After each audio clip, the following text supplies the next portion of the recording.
चलो अब 1773 एक्ट खत्म हो गया, उसके पीछे के 3 एक्ट खत्म हो गए, अब 1793 एक्ट में आते हैं। ठीक है, समस्या क्या था उसमें। ठीक है, चलो पहली बात तो ये तो आपको समझ में आ गया होगा ना कि भैया 20-20 साल में रिवीजन क्यों करा। 20 साल में काफ़ी कुछ चेंज हो जाता है यार, कंपनी को भी रिव्यू करनी पड़ती है अपनी पॉलिसीज और ये वो, तो उन्होंने पहले से तय कर रखा था कि अगर 20 साल में चार्टर को रिवाइज करेंगे। ठीक है, चलो अभी तक अपना governor of Bengal, governor general of Bengal बन गया था, और फिर उसके बाद उनको थोड़ी सी इज्जत ज़्यादा मिल गई थी। ठीक है, चलो एक प्रोविज़न आता है 1793 में, उसको पहले समझते हैं। अपन स्कूल में रहते हैं, स्कूल में 0 पीरियड होता है, क्लास टीचर अपनी क्लास में बैठता है, फालतू की चीज़ें कराता है, सुबह सुबह बेचारे बच्चे नींद में छूट के आते रहे। 0 पीरियड हमेशा कोई फालतू ना फालतू कोई पीरियड को होता है, क्योंकि सबको पता है बच्चों का पढ़ने में ध्यान नहीं रहेगा। जब ध्यान नहीं रहता तो 0 पीरियड में हमारे जैसे बच्चे बंक मार के चल जाते हैं, कहीं बाहर पानी पीने चले गए, टॉयलेट करने चले गए, फलाना ढिमकाना। क्लास टीचर आता है, क्लास टीचर में आती भैया खड़ा कर देता है बीच में, कहाँ गए वो, कहाँ घूम रहे हो, एटसेट्रा एटसेट्रा। ठीक है, क्लास टीचर बैठ के अपना बढ़िया आराम से बैठ के अब तो फ़ोन चला रहा है या कुछ कर रहा है, एटसेट्रा एटसेट्रा। तो ये उसकी अथॉरिटी होती है जब तक वो क्लास में रहता है। लेकिन आपने कभी नोटिस किया होगा कि जब प्रिंसिपल राउंड में आता है ना, तो प्रिंसिपल जैसे राउंड में आता है ना, तो क्लास टीचर भी अपनी सीट से खड़ा हो जाता है। होता है कि नहीं होता? तो जब प्रिंसिपल अपनी क्लास में एंटर करता है तो वो बाहर निकल के आ जाता है। जब प्रिंसिपल जब वो ऊपर उसके जो प्लेटफॉर्म पे चढ़ता है तो वो प्लेटफॉर्म के नीचे आ जाता है या साथ में खड़ा रहता है, लेकिन कभी भी प्रिंसिपल के ऊपर नहीं खड़ा रहता। फिर लेकिन जैसे प्रिंसिपल क्लास से हट जाता है, वापस अपना कॉलर ऊंचा करके वो अपनी पोजीशन पे चल जाता है। इसका मतलब ऐसा कह सकते हैं क्या कि जब प्रिंसिपल क्लासरूम के अंदर रहता है तो प्रिंसिपल की अथॉरिटी ऊपर हो जाती है, लेकिन जब प्रिंसिपल क्लासरूम के बाहर रहता है तो मेन अपना अपन क्लास टीचर की सारी अथॉरिटी रखता है। ये सेम चीज हो गई थी कैसे 1793 एक्ट में। कैसे? जब जो गवर्नर ऑफ बंगाल था ना, उसके पोजीशन को जैसे बना दी कि अगर वो मद्रास या बॉम्बे में होगा तो वहां के गवर्नर जो होते हैं ना वो इसके सबऑर्डिनेट हो जाएंगे। इनकी एब्सेंस में उनकी अथॉरिटी है मद्रास और बॉम्बे में, लेकिन जैसे मद्रास और बॉम्बे में अगर गवर्नर जनरल ऑफ बंगाल होगा ना जी तो भाई साहब वो अथॉरिटी उनके ऊपर हो जाएगी, मद्रास और वो उनके नीचे हो जाएंगे। समझ में आ गया प्रिंसिपल वाला एग्जाम्पल। दूसरी 1793 में एक चीज होती है, एक आपको याद होगा ओपीएम होता है ना। ओपीएम पता है? नहीं पता? गूगल करना, मैं तो नहीं पढ़ाऊंगा। ओपीएम क्या होता है वो नहीं पढ़ाऊंगा, लेकिन ओपीएम क्या चाइना से बहुत ट्रेड होता था, और चाइना में पोर्चुगीज का बहुत दबदबा था उस टाइम पे ट्रेड का। तो क्या हुआ, अब English east India company directly जाकर तो अपने नाम पे वहां पर करने से, अगर डायरेक्ट मार्केट जमाना चाहेगी तो ऑलरेडी एग्जिस्टिंग मार्केट पोर्चुगीज का है तो वो तो कर नहीं सकती, तो इनको स्मगल करना था। स्मगल इंडिया अपने ईस्ट इंडिया कंपनी अपने नेम पे कर नहीं सकती थी, तो इन्होंने क्या करा, इंडिविजुअल लाइसेंसिंग दे दी कि भैया कंपनी के जो ऑफिसर्स है ना वो ओपीएम में ट्रेड कर सकते हैं। क्यों? अगर कंपनी के ऑफिसर्स तो स्मगल कर सकते हैं ना, अगर कल को पकड़े भी जाए तो किस पे क्वेश्चन उठेगा? ऑफिसर इंडिविजुअल है तो कंपनी की तो इमेज बची रह गई। तो बेसिकली कंपनी ऑफिसर्स के कंधे पे बंदूक रखे ओपीएम का स्मगलिंग कर रही थी चाइना में, जिसकी वजह से ओपीएम बहुत छिड़ा था। तो एक इन्होंने अलाउ करा था ओपीएम का मार्केट कैप्चर करने के लिए, इंडिविजुअल को ओपीएम में ट्रेड करने को। तीसरी चीज है, कंपनी वाले इतने शाणे थे कि इन्होंने कहा कि यार ये इंडिया में कमाई हो रही है, इंडिया की कंपनी है, इंडिया से कमाई हो रही है। कमाई हो किसके लिए? उन लोगों के लिए जहां पैसा कर रहा है पार्लियामेंट में, लेकिन पैसा का जो रेवेन्यू इनकम हो जा रहा है पार्लियामेंट में। लेकिन उन्होंने कहा भैया 1793 एक्ट के बाद से जो कंपनी के ऑफिसर्स है ना, उनको कंपनी के यहाँ इंडियन रेवेन्यू से ही पेमेंट करो, वहां से पेमेंट भी मत करो। सोचो आप, एजेंट ये उनके हैं, काम उनके लिए कर रहे हैं, पैसा उनको कमा के दे रहे हैं, और पैसा जाएगा कहाँ से? इंडियन रेवेन्यूज में से। तो बेसिकली ये 4-5 चीजें हुई थी, पढ़ लेते हैं। कॉर्नवालिस को जो 1786 में पावर दी थी ना, उन्होंने बोला था यार प्लीज मेरे को जी बोला है तो थोड़ा मेरे को एक तो कमांडर इन चीफ बना दो, दूसरा मेरे को एग्जीक्यूटिव काउंसिल के डिसीजन को ओवरराइड करने की पावर दे दो। वो पहले कॉर्नवालिस को दी थी 1786 में, 1793 में सारे आगे आने वाले जी को दे दी। Company was granted authority to grant trade license to individuals and company employees to carry on trade in India. This led to shipments of opium to China, smuggling Indian opium to China, and overtaking Portuguese in opium war. ठीक है, ये हो गया 1793 में। फिर company का जब when the governor general was in Madras or Bombay, he would supersede authority over governors over there.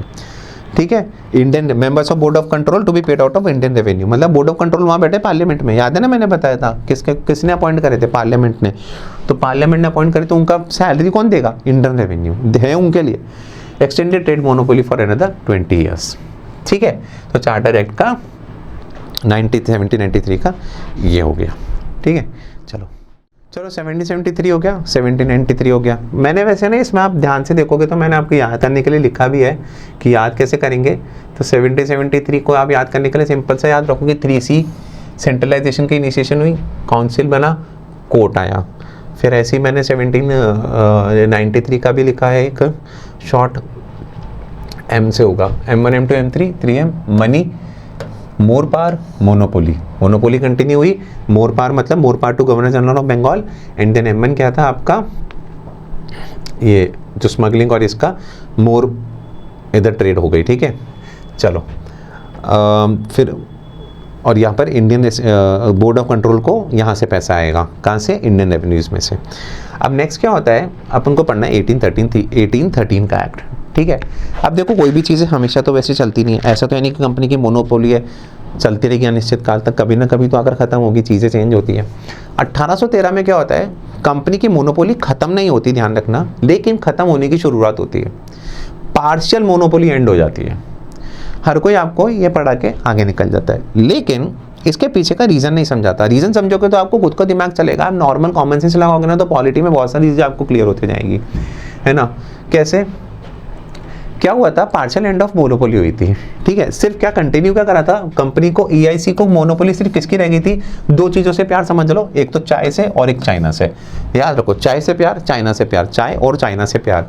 यानी कि 1813 में मोनोपोली खत्म कर दी भैया, बाकी कंपनी ट्रेड करेंगी, लेकिन चाय और चाइना से अभी भी ट्रेड करने की मोनोपोली कंपनी के पास थी। इसलिए मैंने बोला कंप्लीट मोनोपोली एंड हुई क्या, नहीं, पार्शियल मोनोपोली एंड हुई। पर ऐसा हुआ क्यों, ये ऐसा हुआ क्यों भाई, ऐसा क्या हुआ। ऐसा तो है नहीं कि एक दिन नींद में छूटे और कर दिया भैया मोनोपोली खत्म, कुछ तो हुआ होगा पीछे।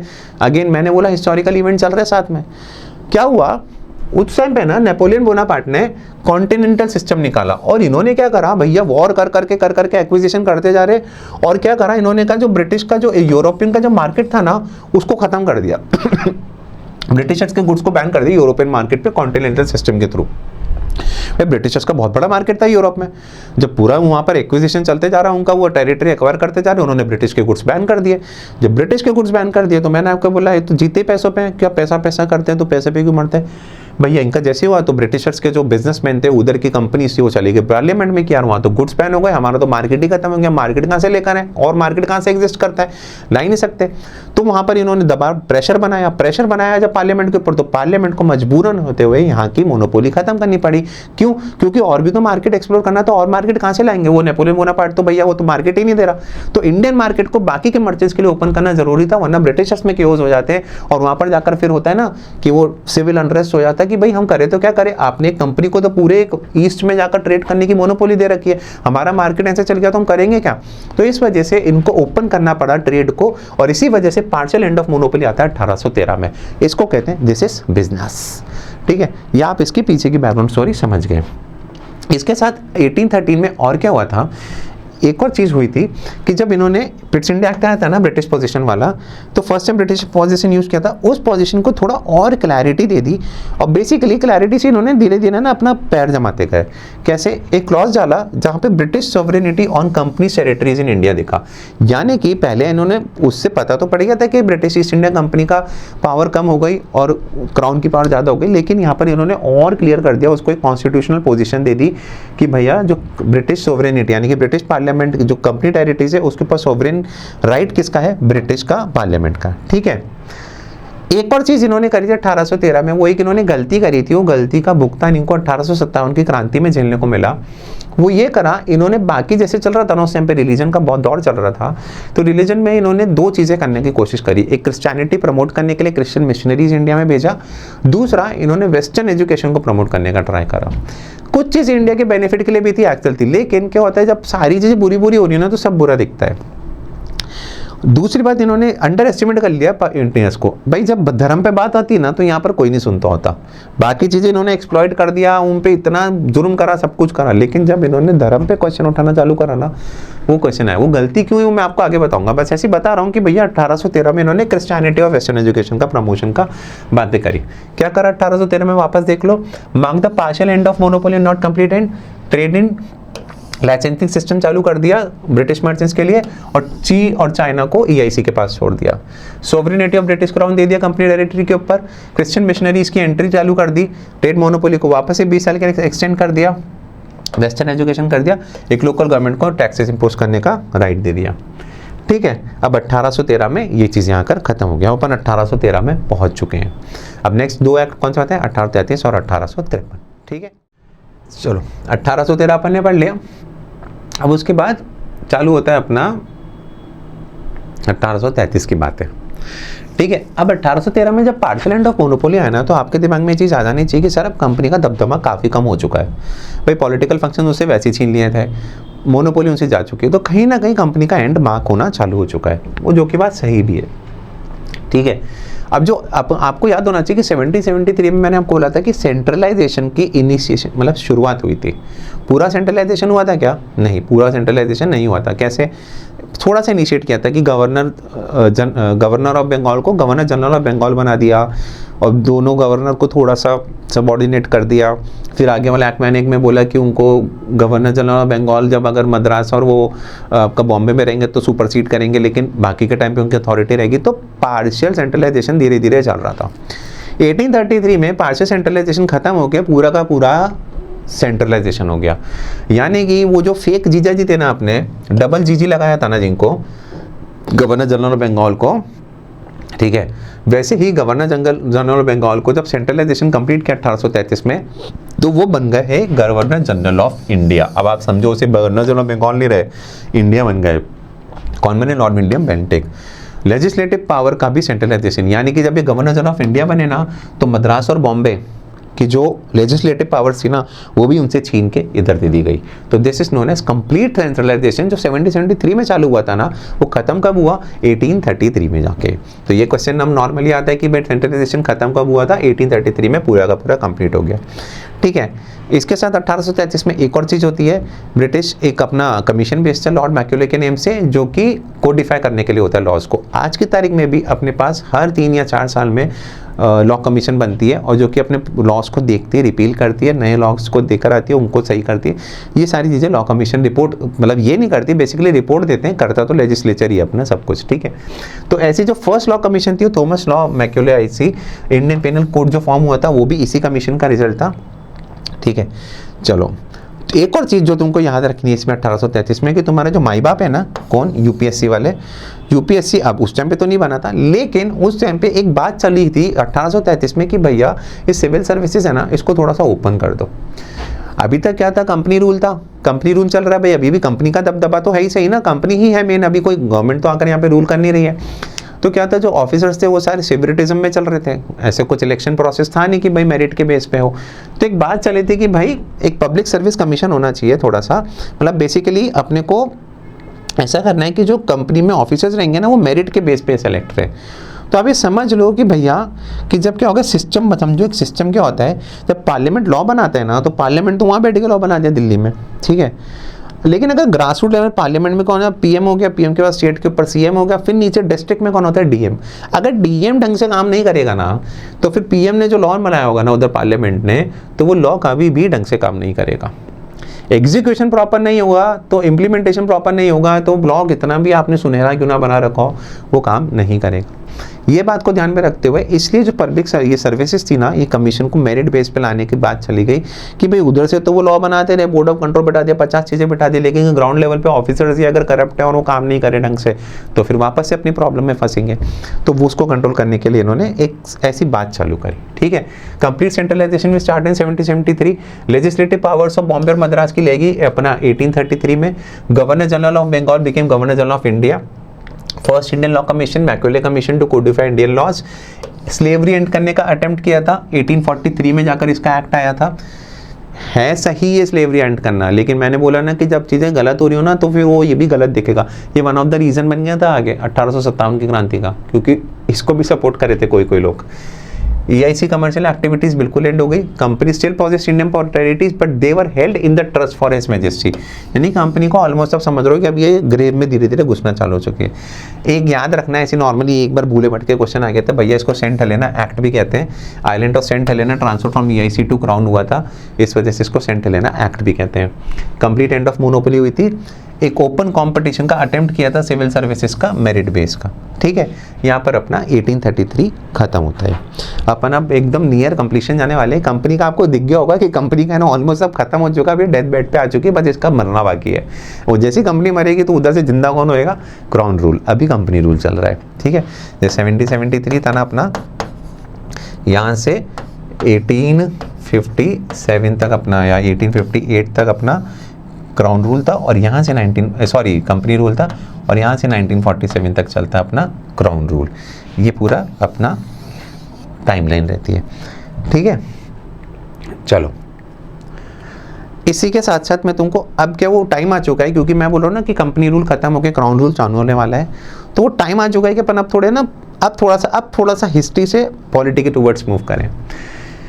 तो दो चीज़ें होती है, कोलोनाइजेशन और इंपेरियलिज्म, क्योंकि अपन को समझना पड़ेगा कि भाई अब रूलिंग की बातें कैसे चल रही है। जब एक कंपनी ट्रेड कर रही तो सर रूलिंग, तो आप समझ लो कि धीरे धीरे अपना कब्जा जमाते जा रही है। तो अपन को ऐसे समझने के लिए, तुम्हारी जनरल नॉलेज के लिए बता दूं कि भैया कोलोनाइजेशन और इंपेरियलिज्म होता क्या है। Complete legal and political control is achieved by strong country which is known as imperial power over a weaker country which is known as colony. इसलिए तो इंडिया को कॉलोनी कहते थे, ठीक है भाई। ऐसा तो अपन नारे लगाते थे ना, डाउन डाउन इंपीरियलिज्म। आपने कभी भगत सिंह की मूवी देखी हो, कुछ भी देखो तो कहते थे इंपीरियलिज्म क्यों, एक स्ट्रॉन्ग कंट्री एक वीक कंट्री को कंट्रोल करना चाह रही है, कैसे, लॉस और रेगुलेशन से, लीगल और पॉलिटिकल कंट्रोल से, ठीक है। तो इंग्लैंड ने कभी इंडिया को इन्वेट किया था क्या, कि भाई यहाँ आकर एकदम ऐसे कोई एग्जिस्टेंस थी अथॉरिटी, उसको जाकर मार गिराया, खत्म कर दिया, फिर उसके बाद जाकर करा? नहीं, वो धीरे धीरे अपने पैर फंसाते गए, ठीक है।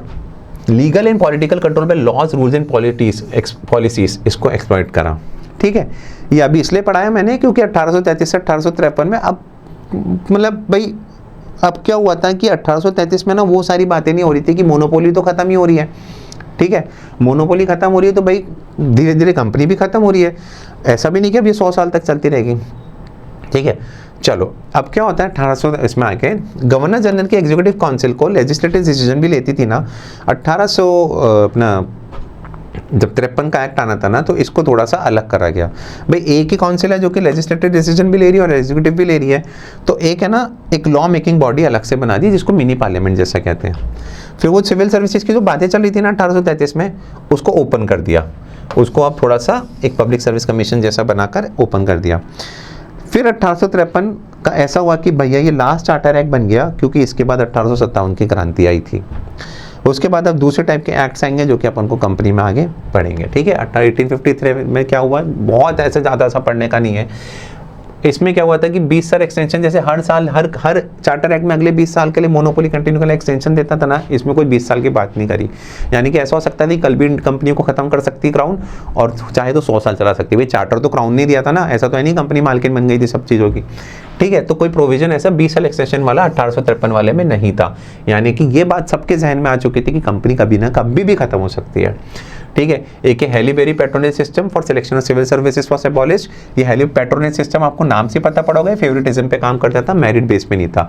और इसको रिप्लेस किसने किया, एक strong merit based competitive examination में। और यहाँ पर किसका जन्म हुआ, ICS। ये अपने जो माई बाप है ना, उन माई बाप का मान लो कि आप पूछते नहीं है, ऐसे समझ लो, ठीक है। एक्ट ने और क्या किया, लेजिस्लेटिव फंक्शन से ना, आपको याद है जी एग्जीक्यूटिव था लेकिन लेजिस्लेटिव फंक्शन भी परफॉर्म करता था, और अब उनके पास लेजिस्लेटिव फंक्शंस बॉम्बे और मद्रास के भी आ गए थे। तो फिर उन्होंने क्या करा कि इनका जो लेजिस्लेटर्स की है ना छोटी सी बॉडी और बनाती है जिसको लेजिस्लेटिव मिनी पार्लियामेंट कहते हैं, जो कि लॉज बनाएगी। लेकिन अभी भी जो मेन पावर थी ना वो एग्जीक्यूटिव के हाथ में थी। Eventually this became the last charter act, ठीक है।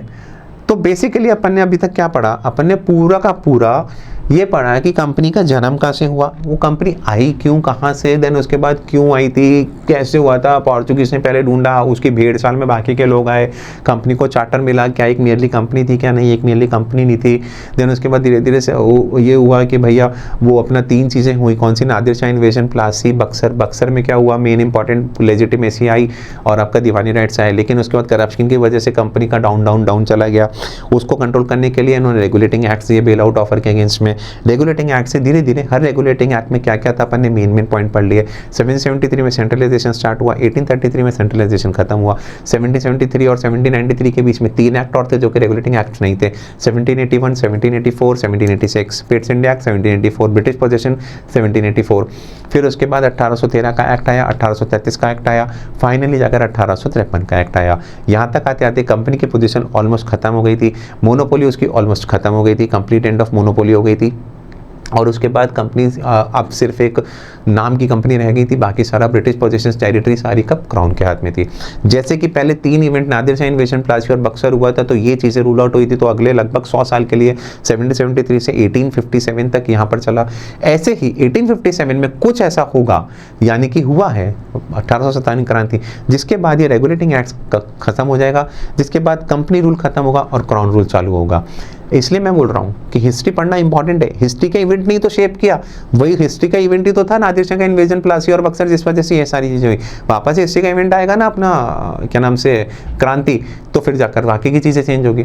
नेक्स्ट लेक्चर में अपन पढ़ेंगे कि भाई वो हिस्ट्री का इवेंट क्या था, उसके से क्या शेप हुआ, देन आगे के एक्ट्स कैसे काम करते हैं और क्राउन रूल कैसे काम करता है। ठीक है।